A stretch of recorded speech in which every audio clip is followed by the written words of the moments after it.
You even know what a subpoena is, Grandpa? The courtroom froze.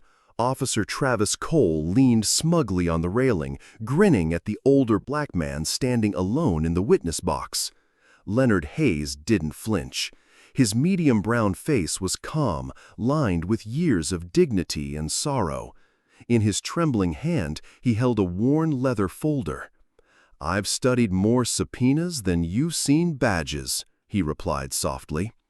The judge barely looked up. Laughter echoed from the back benches.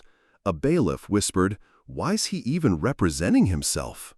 But Leonard didn't respond to the noise.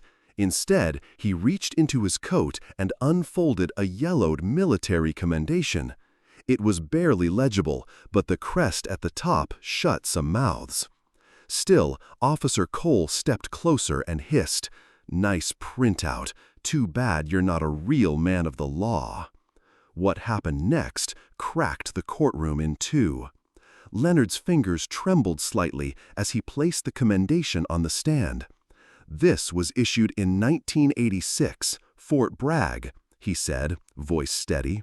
"Sure it was," Officer Cole mocked. Then, without warning, he grabbed Leonard's lapel and yanked hard. The courtroom gasped. The old man's suit jacket tore across the chest, fabric ripping, a small medal falling to the floor with a soft clink. It was a folded American flag pin, bent but unmistakable. Leonard didn't speak. He simply bent down, picked it up, and returned it gently to his pocket. The judge finally raised an eyebrow. "Officer Cole, that was uncalled for." "Oh, I'm just doing my job. The man's a fraud." A young woman in the back row stood up, clearly shaken. "He's not. I think I've seen him before." But before she could explain, Cole smirked again. "What's next? He'll tell us he ran this courtroom?" And that's when the doors opened. Boots echoed across the courtroom floor. A tall figure in full dress uniform stepped inside, decorated, crisp, eyes locked straight ahead. Murmurs filled the room. "Commander Marcus Lane, U.S. Army," the man announced, flashing credentials at the confused bailiff. Officer Cole stiffened. "You can't just walk in here. This is a closed hearing." But the judge stood now. "Commander Lane, this is unexpected."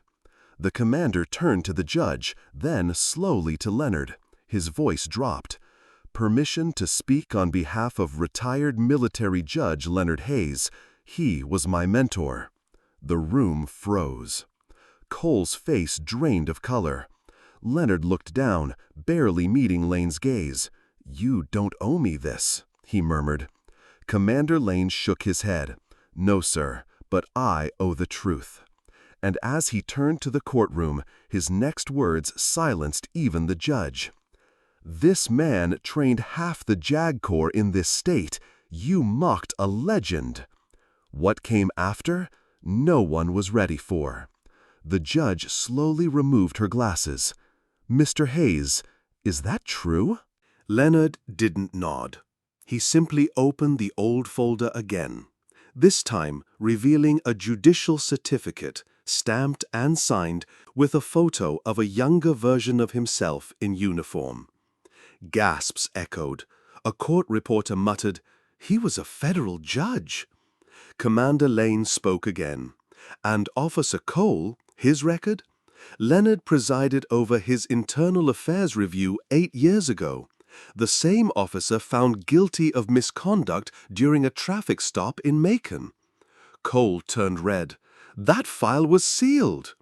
Leonard's voice finally rose, firm but never loud.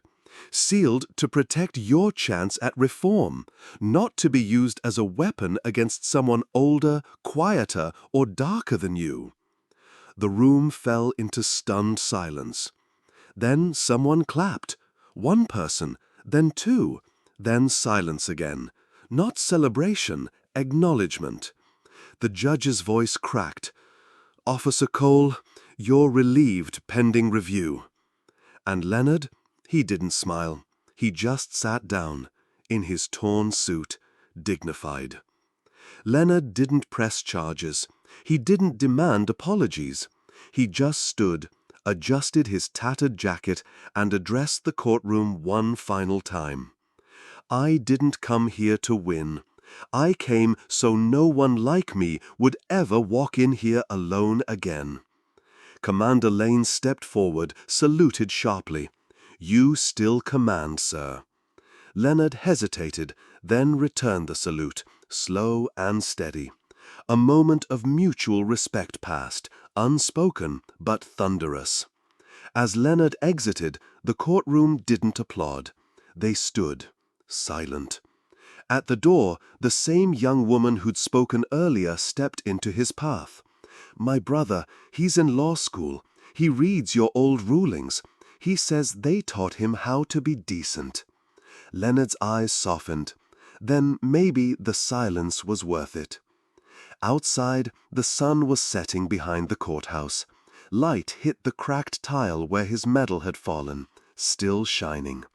And for the first time in years, Leonard walked away, a little lighter. Sometimes the strongest voice is the one that never shouted. Thanks for watching this video. Leonard Hayes didn't seek revenge. He stood for dignity, even when the world tried to strip it from him. His quiet strength reminds us power isn't in shouting. It's in standing firm when no one else will. If this racist story moved you, leave a comment about the moment that hit you hardest. Subscribe for more true stories that restore justice and hope.